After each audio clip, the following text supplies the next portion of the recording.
നമസ്കാരം, news at 25ലേക്ക് സ്വാഗതം. സംസ്ഥാനത്ത് ആശങ്ക പടർത്തുന്ന അമീബിക് മസ്തിഷ്ക ജ്വരത്തിന്റെ കണക്കുകളിൽ വ്യക്തത വരുത്തിയ ആരോഗ്യവകുപ്പ്. ഈ വർഷം ആകെ 17 പേർ രോഗബാധയെ തുടർന്ന് മരിച്ചതായും 66 പേർക്ക് രോഗം ബാധിച്ചതായും ആരോഗ്യവകുപ്പ് വ്യക്തമാക്കി. അക്രമകാരികളായ മൃഗങ്ങളെ കൊല്ലാൻ അനുമതി നൽകുന്ന ബില്ലിന് അംഗീകാരം നൽകി മന്ത്രിസഭ. ബിൽ അടുത്ത നിയമസഭാ സമ്മേളനത്തിൽ അവതരിപ്പിക്കും. വരുന്ന നിയമസഭാ സമ്മേളനത്തിൽ ബിൽ അവതരിപ്പിക്കും.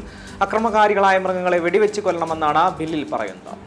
മതേതര സർക്കാർ എങ്ങനെയാണ് മതത്തിന്റെ അടിസ്ഥാനത്തിൽ ആളുകളെ വിളിച്ചു കൂട്ടുകയെന്ന BJP നേതാവ് MT രമേശ്. രാജ്യത്തിന്റെ മതേതര കാഴ്ചപ്പാടിന് വിരുദ്ധമാണ് സർക്കാർ തീരുമാനം.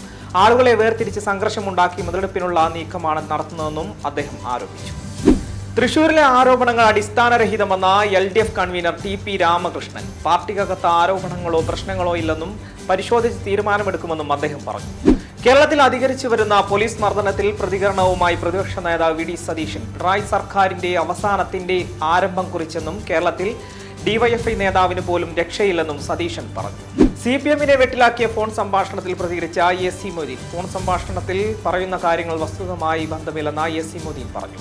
സംഭവത്തിൽ ശരത് പ്രസാദിനോട് പാർട്ടി വിശദീകരണം ചോദിച്ചിട്ടുണ്ട്. ജില്ലയിലെ പ്രധാന CPM നേതാക്കൾ അനധികൃതമായി സ്വത്ത് സമ്പാദിക്കുന്ന എന്ന വാദവുമായി പുറത്തുവന്ന ശബ്ദരേഖയിൽ DYFI ജില്ലാ സെക്രട്ടറിയും CPM ജില്ലാ കമ്മിറ്റി അംഗവുമായ VP ശരത് പ്രസാദിനോട് പാർട്ടി വിശദീകരണം തേടും. ശരത് പ്രസാദിനെതിരെ നടപടിയുണ്ടാകുമെന്ന സൂചനകളാണ് പുറത്തുവരുന്നത്. CPM നേതാക്കൾക്കെതിരായി തൃശൂരിൽ പുറത്തുവന്ന ശബ്ദരേഖയിൽ പ്രതികരിച്ച മുതിർന്ന CPM നേതാവ് EP ജയരാജൻ. ശബ്ദരേഖയിൽ പറയുന്നത് എല്ലാം തെറ്റാണെന്ന് M കണ്ണൻ തന്നെ വ്യക്തമാക്കിയിട്ടുണ്ട്. പാർട്ടിക്കകത്ത് നിന്ന് ഒരു നീക്കം നടന്നിട്ടുണ്ടെങ്കിൽ പാർട്ടി അത് പരിശോധിക്കുമെന്നും EP ജയരാജൻ പറഞ്ഞു. CPM നേതാക്കൾക്കെതിരായ തൃശൂരിൽ പുറത്തുവന്ന ശബ്ദരേഖയിൽ CPM ജില്ലാ സെക്രട്ടറി KV അബ്ദുൽ ഖാദർ പറഞ്ഞതിനപ്പുറം ഒന്നും പറയാനില്ലെന്ന മന്ത്രി PA മുഹമ്മദ് റിയാസ്. മുതിർന്ന CPM നേതാവ് EP ജയരാജൻ വിഷയത്തിൽ പ്രതികരിച്ചു. ലൈംഗിക ആരോപണങ്ങൾ നേടുന്ന പാലക്കാട് MLA രാഹുൽ മാങ്കൂട്ടത്തലിനെ പിന്തുണച്ച് രംഗത്തെത്തി നഗരസഭാ കൗൺസിലർ. പാലക്കാട് നഗരസഭാ കൗൺസിലർ മൻസൂർ മണലാഞ്ചേരിയാണ് രാഹുലിനെ പിന്തുണച്ചെത്തിയത്. രാഹുലിനെ ഒറ്റക്കിട്ട് ആക്രമിക്കുന്ന പാർട്ടിയെ വളർത്തില്ലെന്നും മൻസൂർ പറഞ്ഞു.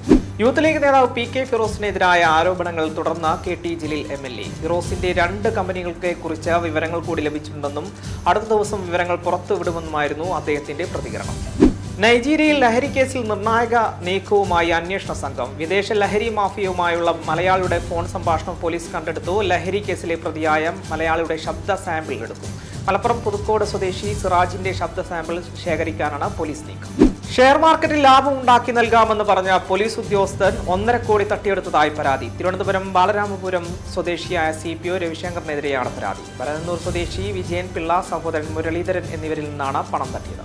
ബീഹാറിൽ തുടക്കമിട്ട വോട്ടർ പട്ടിക തീവ്ര പരിഷ്കരണം കേരളത്തിലും നടപ്പാക്കും. നിയമസഭാ തെരഞ്ഞെടുപ്പിന് മുൻപ് ഇത് പൂർത്തിയാക്കും. കേന്ദ്ര തെരഞ്ഞെടുപ്പ് കമ്മീഷൻ സമയക്രമം പ്രഖ്യാപിക്കുന്ന മുറയ്ക്ക് പട്ടിക പുതുക്കൽ തുടങ്ങുമെന്ന് മുഖ്യ തെരഞ്ഞെടുപ്പ് ഓഫീസർ അറിയിച്ചു. ഓണക്കാലത്ത് റെക്കോർഡ് വരുമാനം നേടിയ സപ്ലൈകോ ആ നേട്ടം തുടരാനുള്ള തന്ത്രങ്ങൾ ആലോചിക്കുന്നു. പുറം വിപണിയിൽ കാര്യമായ വില വർധന ഉണ്ടാക്കാത്ത ഏതാനും ഉൽപ്പന്നങ്ങളുടെ വില കുറച്ചേക്കും. തെരഞ്ഞെടുപ്പുകൾ കൂടി മുന്നിൽ കണ്ടാണിത്. കോൺഗ്രസ് നേതാവിന്റെ പരാതിയിൽ മുൻ മന്ത്രി കടകംപള്ളി സുരേന്ദ്രനെതിരെ പ്രാഥമിക അന്വേഷണം. മന്ത്രിയായിരുന്ന കാലത്ത് മോശമായി സംസാരിക്കുകയും സമീപിക്കുകയും ചെയ്തെന്ന സ്വപ്ന സുരേഷിന്റെ വെളിപ്പെടുത്തലിൽ കോൺഗ്രസ് നേതാവ് M മുനീർ നൽകിയ പരാതിയിലാണ് സിറ്റി പോലീസ് പ്രാഥമിക അന്വേഷണത്തിന് നിർദ്ദേശിച്ചത്. നായ കുറുകെ ചാടി ബൈക്ക് മറിഞ്ഞുണ്ടായ അപകടത്തിൽ വീട്ടമ്മ മരിച്ചു. പാലക്കാട് അലനെല്ലൂർ സ്കൂൾ പടിയിലാണ് ദാരുണമായ അപകടമുണ്ടായത്. ബൈക്കിൽ യാത്ര ചെയ്യുകയായിരുന്ന സലീനയാണ് മരിച്ചത്. മലപ്പുറം മേലാറ്റൂർ കിഴക്കമ്പുറം സ്വദേശിയാണ് സലീന. KE ഇസ്മായിൽ കടുത്ത ഭാഷയിൽ വിമർശനവുമായി CPI സംസ്ഥാന സെക്രട്ടറി ബിനോയ് വിശ്വം. ഇസ്മായിൽ അല്ല പാർട്ടി ഉണ്ടാക്കിയത്, അദ്ദേഹത്തിന് അവസരങ്ങൾ ഏറെ നൽകിയിട്ടുണ്ട്. പാർട്ടിക്കെതിരെ തിരിഞ്ഞാൽ ഇസ്മായിൽ അല്ല ആരായാലും സഹിക്കില്ലെന്നും ബിനോയ് വിശ്വം പറഞ്ഞു. പോലീസ് സ്റ്റേഷനിലെ മർദ്ദന വിവരങ്ങൾ പുറത്തുവന്നു തുടങ്ങിയതോടെ ക്യാമറ ദൃശ്യങ്ങൾ ആവശ്യപ്പെട്ടുള്ള അപേക്ഷകളും കൂടുന്നു. വിവിധ കാരണങ്ങൾ ചൂണ്ടിക്കാട്ടി അപേക്ഷകൾ പോലീസ് നിരസിക്കുന്നതിലും അപ്പീലുകൾക്ക് സാധ്യതയുമുണ്ട്. SFI നേതാക്കളെ ആക്രമിച്ചെന്ന കേസിൽ പ്രതികളായ KSU നേതാക്കളെ കോടതിയിൽ ഹാജരാക്കിയത് മുഖം മറച്ചും വിലങ്ങണിയിച്ചും. പോലീസിന്റെ നടപടിയിൽ അന്വേഷണം ഉദ്യോഗസ്ഥന് കാരണം കാണിക്കൽ നോട്ടീസ് നൽകാൻ Vadakkanchery judicial first class magistrate കോടതി ഉത്തരവിട്ടു. ആഗോള അയ്യപ്പ സംഘവുമായി ബന്ധപ്പെട്ട ഹൈക്കോടതി നിർദ്ദേശം ലംഘിച്ച ദേവസ്വം ബോർഡ്. അയ്യപ്പ സംഗമ ദിവസം വെർച്വൽ ക്യൂ സ്ലോട്ട് 5-ൽ 1 കുറച്ചു. 19-20 തീയതികളിൽ 10,000 ഭക്തർക്ക് മാത്രമാകും പ്രവേശനം അനുവദിക്കുക. അയ്യപ്പ സംഗമത്തിന് എത്തുന്ന പ്രതിനിധികൾക്ക് ദർശനമൊരുക്കാനാണ് നിയന്ത്രണം. രാജ്യവ്യാപകമായി വോട്ടർ പട്ടിക പരിഷ്കരിക്കുന്നതിനുള്ള നടപടികൾ തുടങ്ങിയെന്ന തെരഞ്ഞെടുപ്പ് കമ്മീഷൻ. അടുത്ത വർഷം ജനുവരി 1 യോഗ്യതാ തീയതിയായി നിശ്ചയിച്ചു. അതിനുള്ളിൽ നടപടികൾ പൂർത്തിയാക്കും. മരണശേഷം ശരീരം മെഡിക്കൽ ഗവേഷണത്തിനായി ദാനം ചെയ്യാനുള്ള സമ്മതപത്രം നൽകി ചെന്നൈയിലെ CPM-ന്റെ 1500-ലധികം നേതാക്കളും കേഡർമാരും.